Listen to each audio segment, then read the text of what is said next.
Yung mga nag-imbestiga kahapon kasabwat na umano ngayon.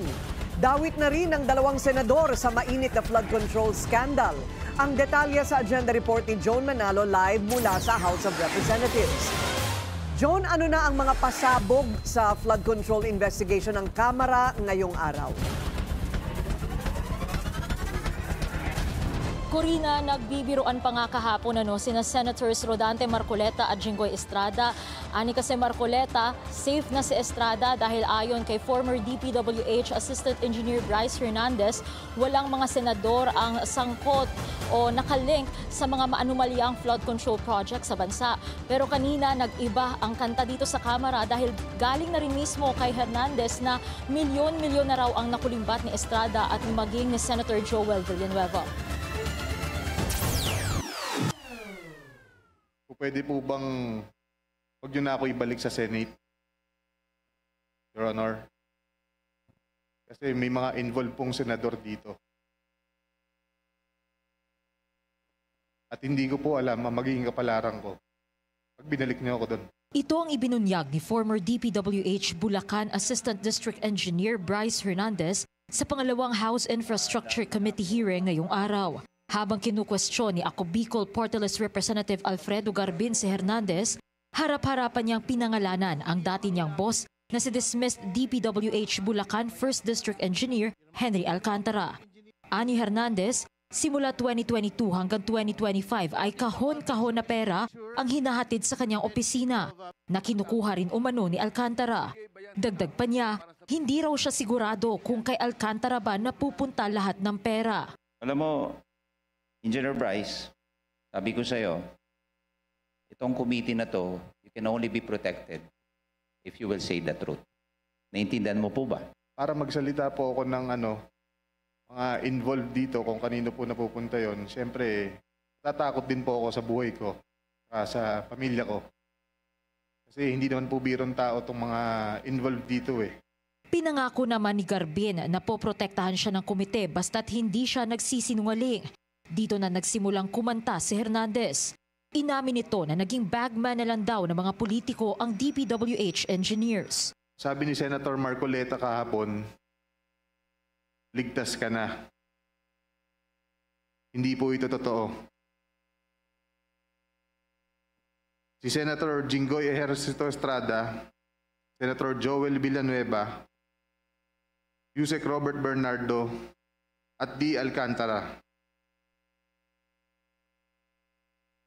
Si Senator Jinggoy po ay nagbaba ng 355 million ngayong 2025. Noong 2023 naman, ay naglabas ng 600 million si Senator Joel Villanueva. Sinabi rin niya sa kanyang sinumpaang salaysay na nakatanggap sina Estrada at Villanueva ng 30% SOP mula sa mga proyekto.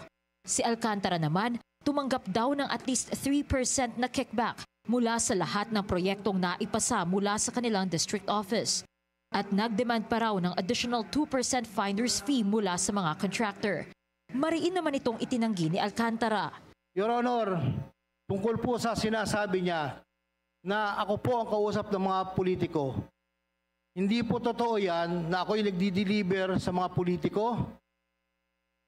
Senator Joel 2023, wala pong project na flood control si Senator Joel ever since.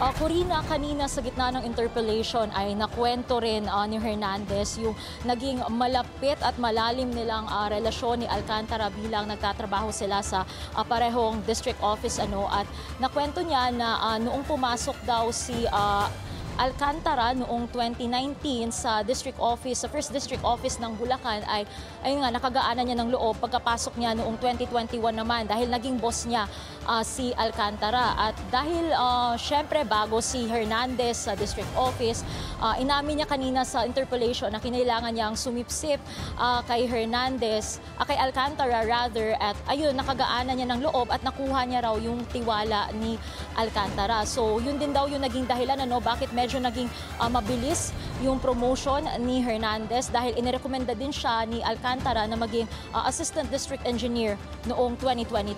At yan na muna latest mula dito sa House of Representatives. Balik sa iyo, Corina. Wala pa tayong nalalaman, Joan, kung ano ang kasunod nito.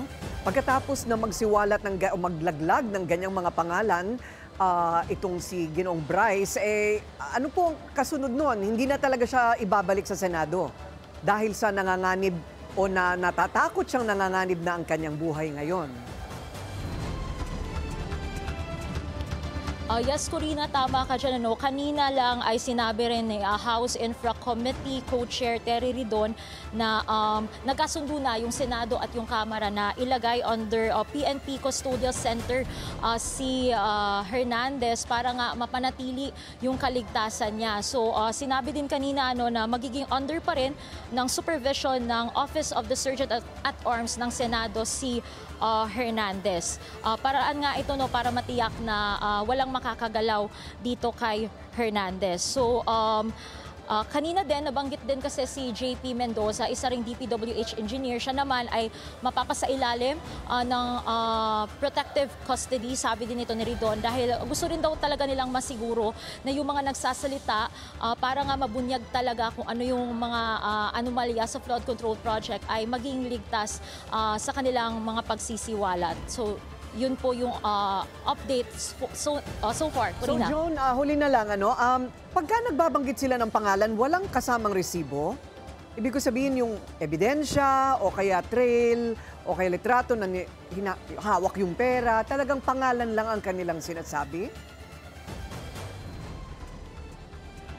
Kanina, Corina, during the latter part of the interpellation, ayun nga, nagpakita nga ng mga resibo itong si Hernandez. Ayun, may mga pinakita siyang larawan ni Estrada kasama si Henry Alcantara sa mga public events. At mayroon din siyang pinakitang mga litrato ng mga pera na sinasabi niya ay nandoon daw sa district office nila. At yung mga pera nga na yun, limpak-limpak na salapi talaga siya, Corina. Yung mga pera na yun ay i-deliver daw sa mga politiko at kasama na nga rito sina Estrada at si Villanueva.